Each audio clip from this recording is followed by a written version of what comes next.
All right, today we're going to be talking about the wedding photography timeline and everything that's involved with it. I'm going to be going into detail for 30 minutes plus about all things wedding photography timeline. All right, so stay tuned. Welcome to I'll Be There For You, the podcast that helps couples with their wedding photography planning with me, William of William Adwin Photography. I have photographed several hundred weddings throughout the years, and I wanted to bring all of that experience to you.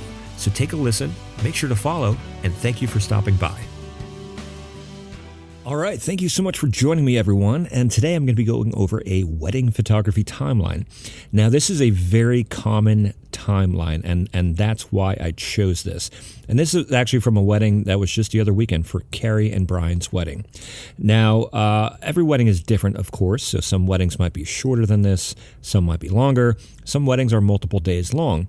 But this is about a 10-hour wedding day for the photography coverage.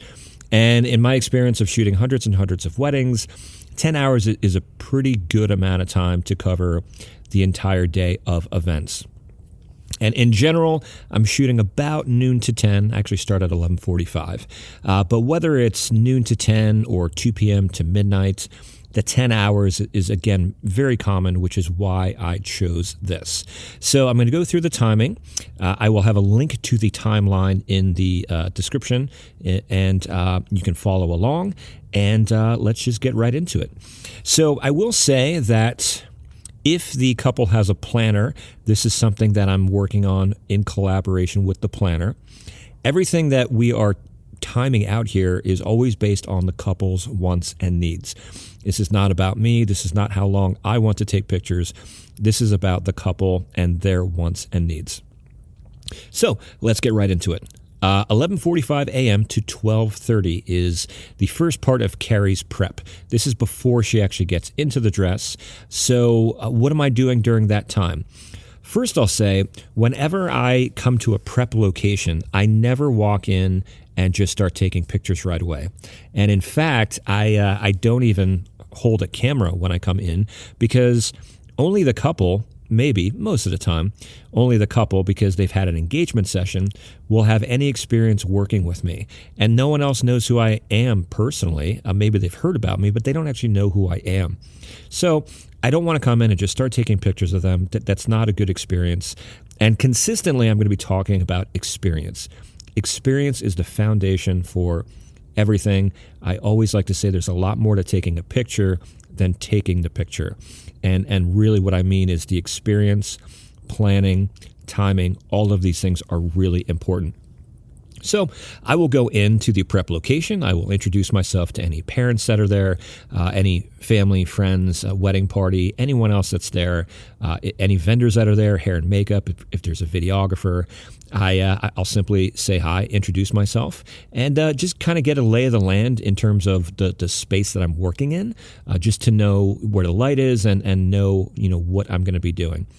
And then from there, I will start taking pictures, but I won't take pictures of people right away. I'll actually start taking pictures of details. Now, everyone's details are different. Some couples very much want a lot of details photographed. Other couples are like, oh, I don't know, maybe the dress if you want, and then they're not so concerned about details. And then everything in between.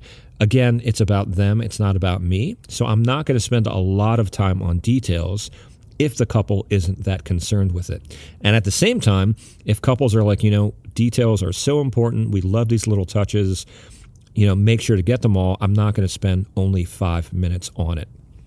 So Carrie's details, I would say, were kind of average or maybe a little less than average in terms of the amount, which is totally fine. But she had me photograph her dress, her bridesmaids' dresses. There were some matching hangers and shoes and a little family, a little like trinket that was in dedication to her father who had passed. But no stationery, no jewelry. So it wasn't as involved as usual. And I'd say I'd spend maybe about 15 minutes or so on that. And then after the detail pictures, what I started taking pictures of is any final touches with hair and makeup getting done. And then just Carrie and the girls hanging out, kind of joking around, enjoying themselves. I will say that oftentimes couples will say, before we get dressed, we just want pictures of, all the moments of all of us hanging out. Sometimes I walk into a suite, a prep location, and of course, no fault of anyone. People are eating, people are on their phones, they're on social media, whatever the case might be. There's not really a lot of moments there to capture. So what I recommend is to have an event. And in general, when it comes to photojournalism, when it comes to capturing a moment, without an event, there can't be an emotional response to something. And then if there's not an emotional response, there's not a moment to photograph. So, again, people eating, that's not really, something for me to photograph. And I certainly want to give them their privacy when they're eating. So what kind of events can you have during your, early parts of the day before you get dressed? Make it your own. It doesn't have to be what I'm going to say, but, it should be something. And these don't have to be formal events by any stretch of the imagination. So you could put on some of your favorite music, put on your favorite jams, that might cause someone to dance or kind of laugh because maybe it's a song that you grew up listening to. You can have some champagne, you could have cheers, maybe a little impromptu speech thanking your family and friends for being there and supporting you on your, your important day, whatever the case might be. And I did highlight for Carrie's prep, Carrie's hair and makeup should be done by 12:15. The reason I have that on there is because hair and makeup vendors want to know what time hair and makeup should be done, and then, of course, what time the bride, in this case, should be getting into her dress. Now, Carrie's hair and makeup should be done by 12:15, and hair and makeup would know when they need to start. I couldn't say exactly when they should start because I'm not a hair and makeup artist, but they know the end time, which will allow them to figure out the start time. And they can figure out how many ladies there are, what styles of hair and makeup there are, and then know when to start. So the 11:45 a.m. to 12:30, again, introducing myself, getting a lay of the land, taking some detail pictures, getting a few pictures of the touches of hair and makeup, and then, Carrie and her ladies hanging out. And so then from 12:15 to 12:45, my second photographer went over to Brian's prep, which was also at the same hotel. It's at the Renaissance Hotel in Allentown, Pennsylvania. The ceremony and reception was at Vault 634 in Allentown. So just right across the street, all in general in the same location, same, approximate location. So for the guys getting ready, usually I will have, and this is why asking questions is important.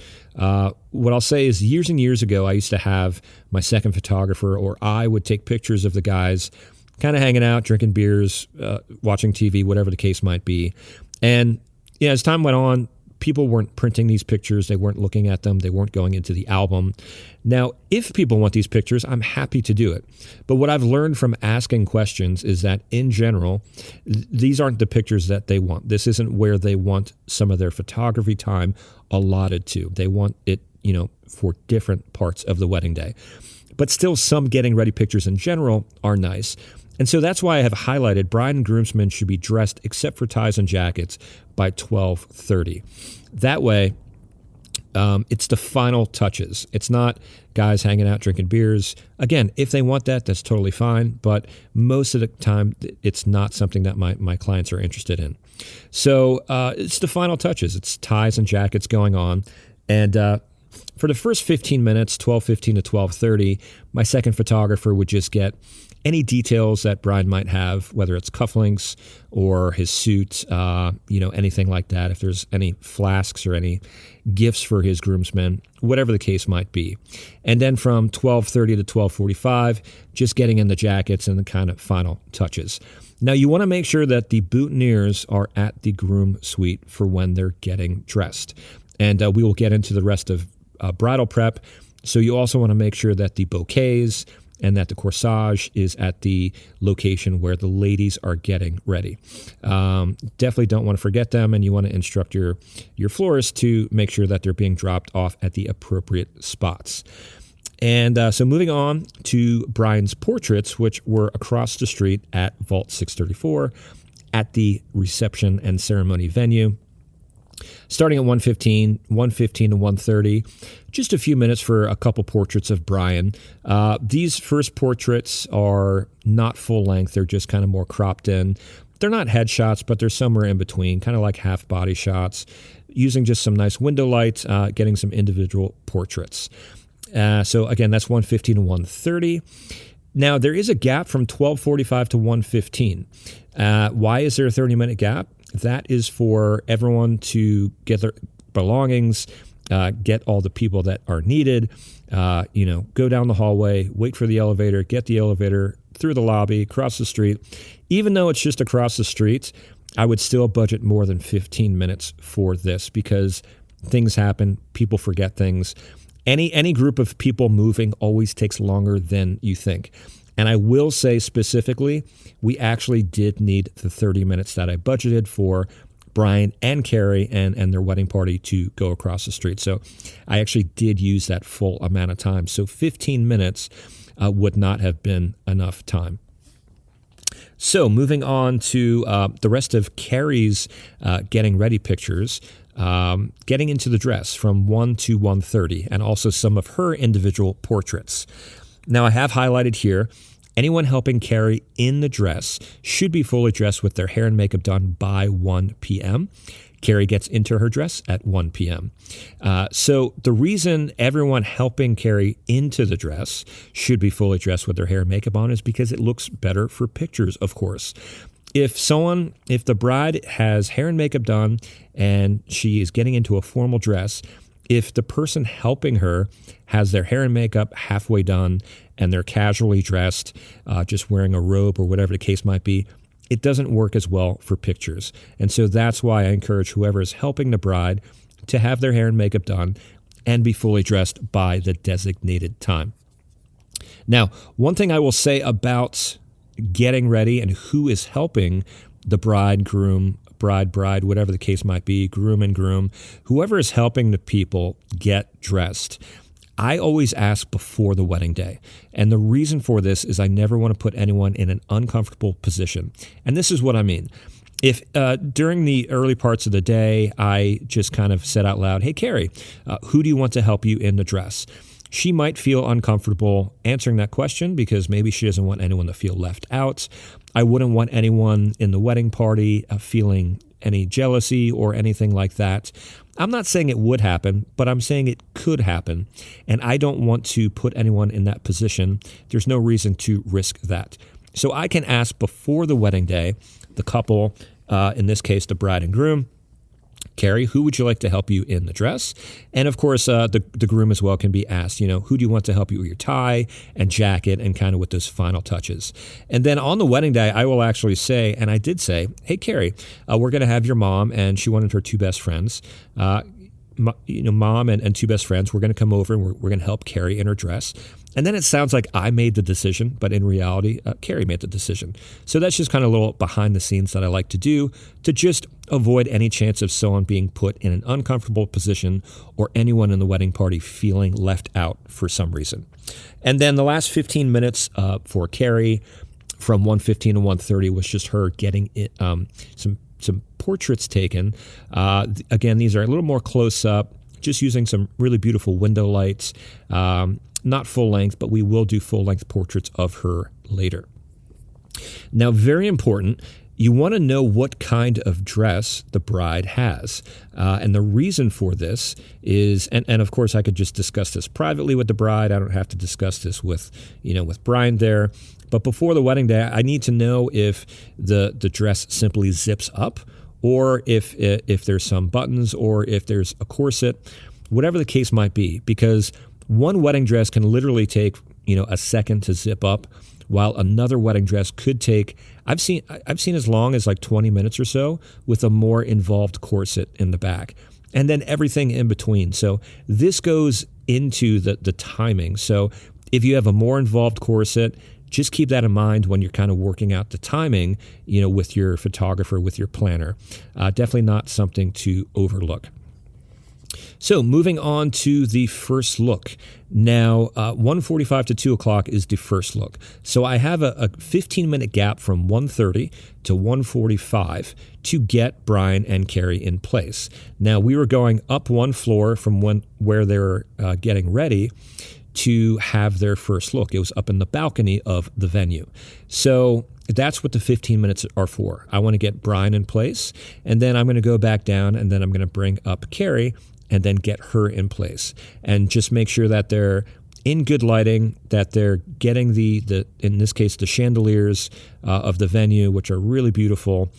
They're actually the old historic Hess's chandeliers from the old historic Hess's department store, and they just really fit well with the venue. So they wanted those pictures, wanted those chandeliers in the background for some of their pictures. And the first look was just a really great opportunity for that. There's also really big windows in the balcony, and I prefer to use natural light for the first look. And the reason for that is I don't want to set a flash off and intrude on the moment of the first look, because this is, I mean, of course, literally the first time they're going to see each other, and it's just a really important moment, and I don't want there to be a chance of any kind of distractions. So this is really the ideal location for that.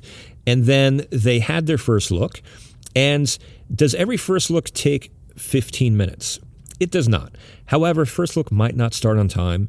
There can be a delay in prep. There can be an issue with wardrobe. Maybe someone just wants to sit and collect their thoughts. Hair and makeup could be, running behind. If there was transportation, that could also be affected. Now, not the fault of any vendor. These are just things that can happen. So it's everything that I schedule. It's keeping in mind that there is no wedding day that perfectly runs on time. There's a lot of moving parts, understandably. But what I want to do is get the best foundation I can so that any ebb and flow in and out of the timeline does not get too far off track. So the first look also could be 1 minute long.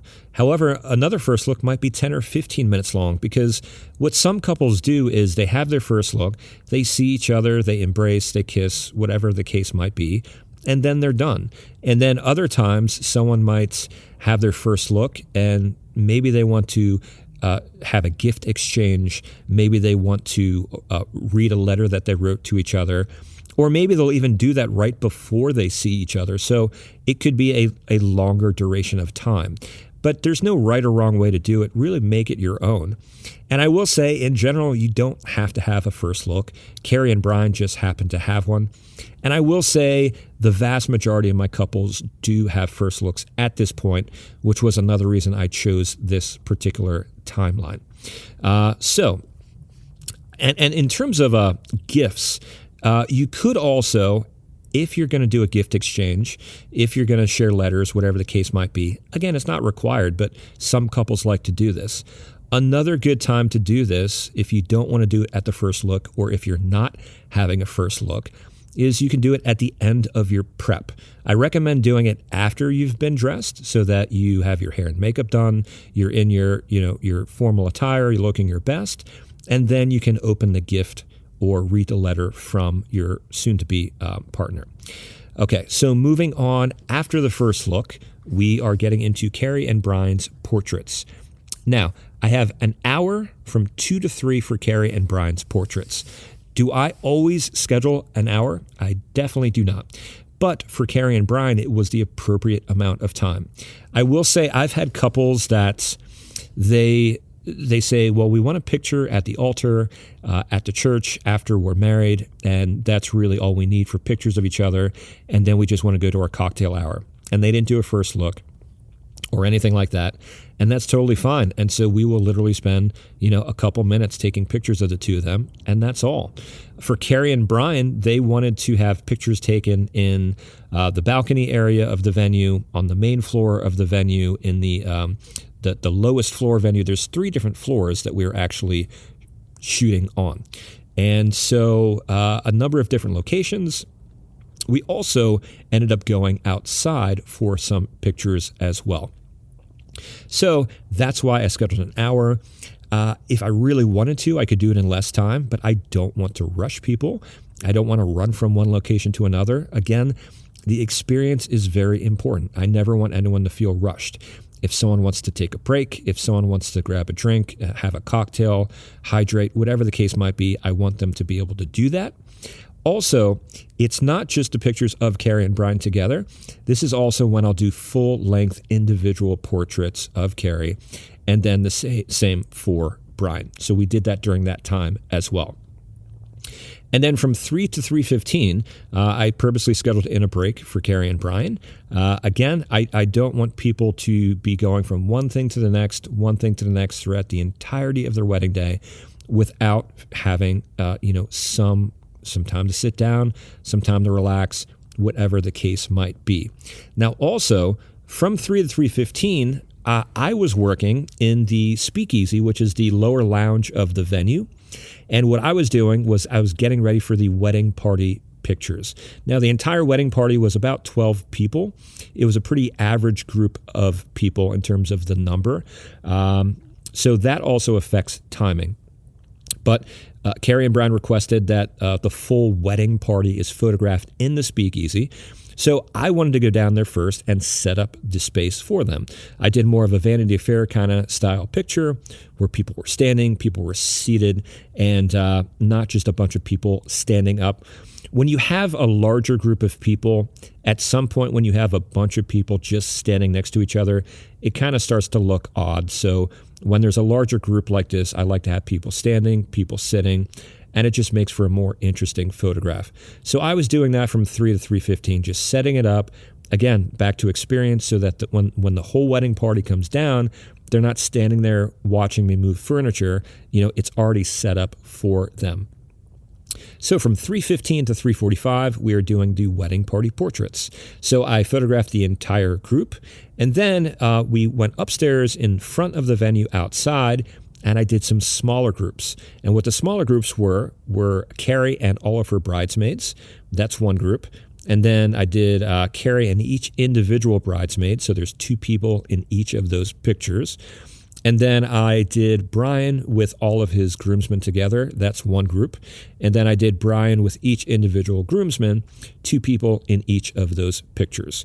So that's what I did for the 30 minutes. If it was a smaller wedding party, I would not have needed that much time. I've had weddings where there is no wedding party at all. And I've had weddings where there's 18 bridesmaids and 18 groomsmen.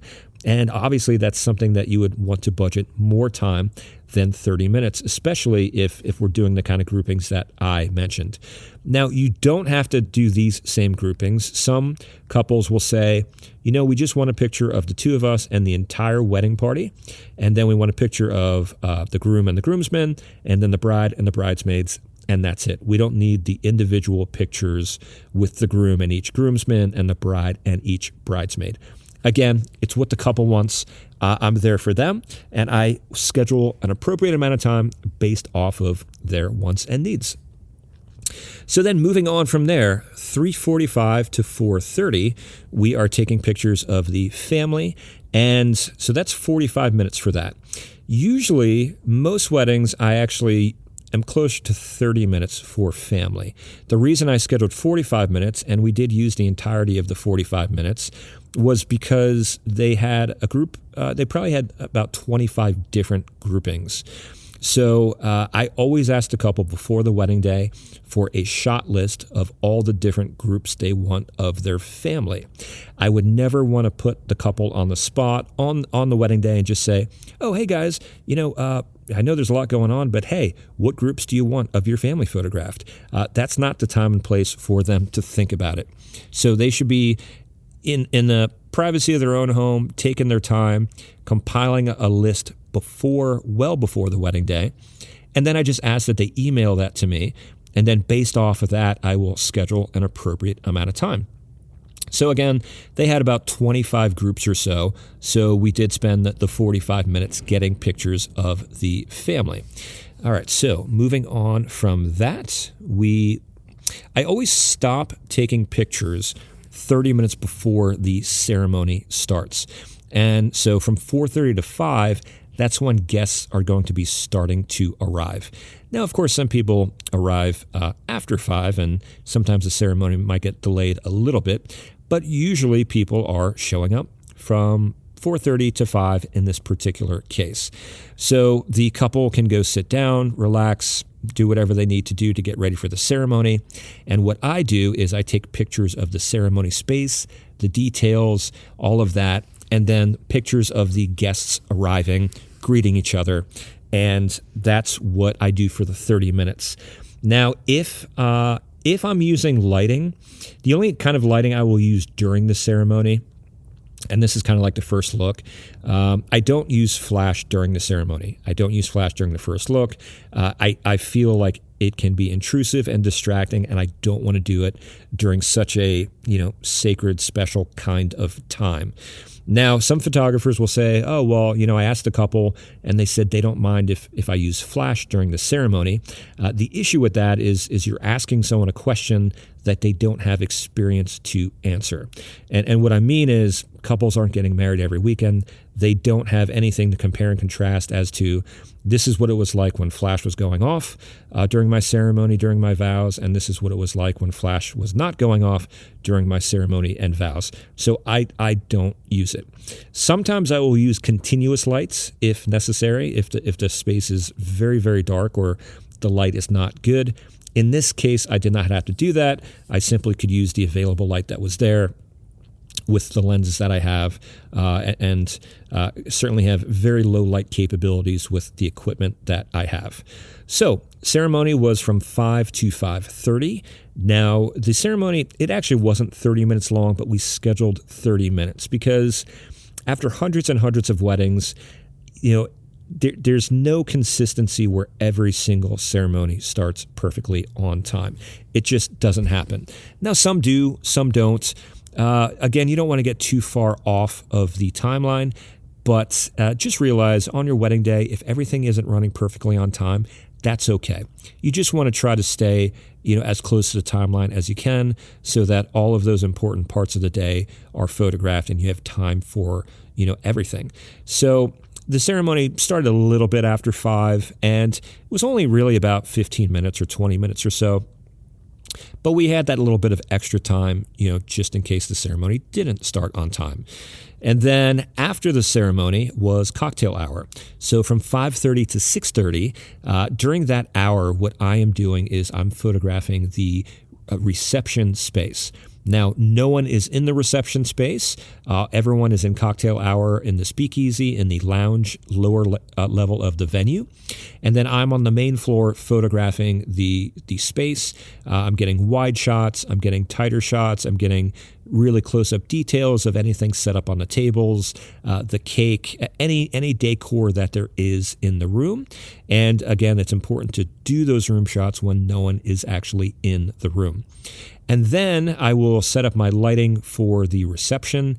Now, the reception I will use flash because it's not as sacred as something as like your vows, and you're already married. And by this time, people are getting more accustomed to and used to the photographer in the room.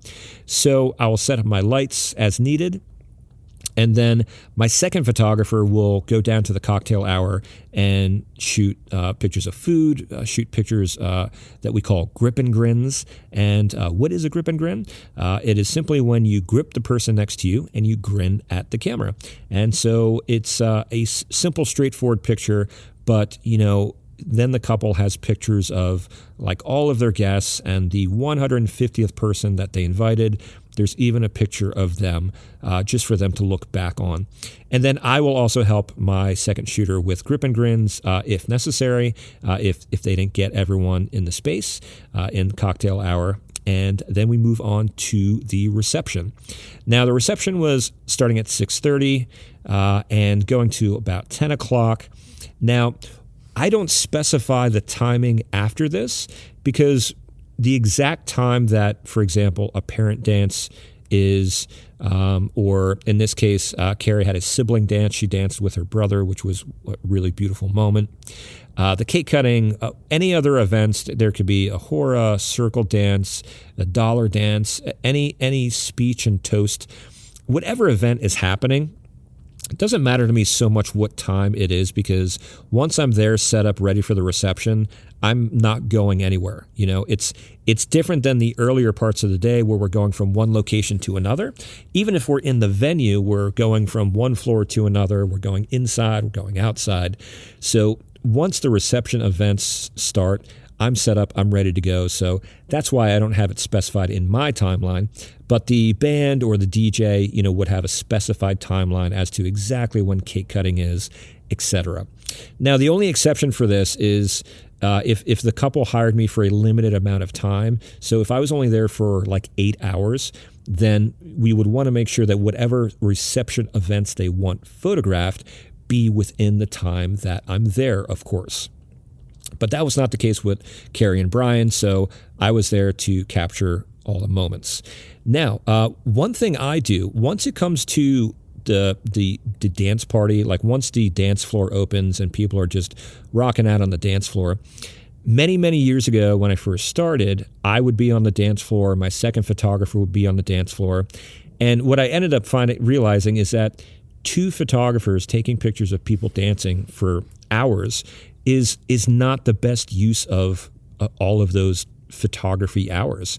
And especially with anyone experienced, you can get a lot of dance party pictures very quickly because it's so fast paced. Now, of course, there might be a time, only like 1 minute, when grandma comes out on the dance floor, and you want to make sure those moments are captured. And my second photographer will always be there shooting and being aware of anything new that might be happening. But what I have started doing, and most of my couples opt for, is I will actually not shoot the dance party. My second photographer will. But what I start working on is a same-day sneak peek slideshow for the couple. And what this means is the couple and their family and friends get to see some of the pictures from the wedding day on the wedding day, so they don't have to wait. And of course, everyone is so used to instant gratification. We take a picture with our phones, we see it right away, we can share it with someone, so it's just the times that we're in. So I don't want people to have to wait, and so I will show a sneak peek on the same day of the wedding, and this is not really common practice for most photographers. So I started doing that. It's a better use of my time, and the party doesn't stop, the music doesn't stop.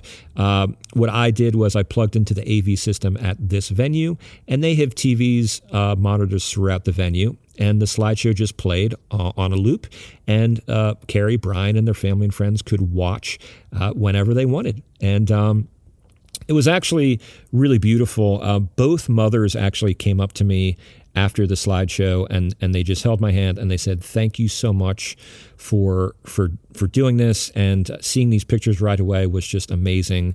I've never seen anything like that." And just talking about the experience too, they're like, "Thank you for just making this, a pleasurable experience." And that was just really the best thing that I could hear. That's really the most important thing to me. And that kind of full circle comes back to what I was talking about in the beginning and throughout this episode. The experience is always the most important thing. So that was just really lovely to hear. So that really covers the entire photography timeline for the wedding day. Thank you so much for tuning in. I very much appreciate it. Make sure to follow, and make sure to recommend this to anyone planning their wedding. I'm sure they'll certainly get some value out of it and learn from it. And if you have any questions, let me know, and we will catch you next time.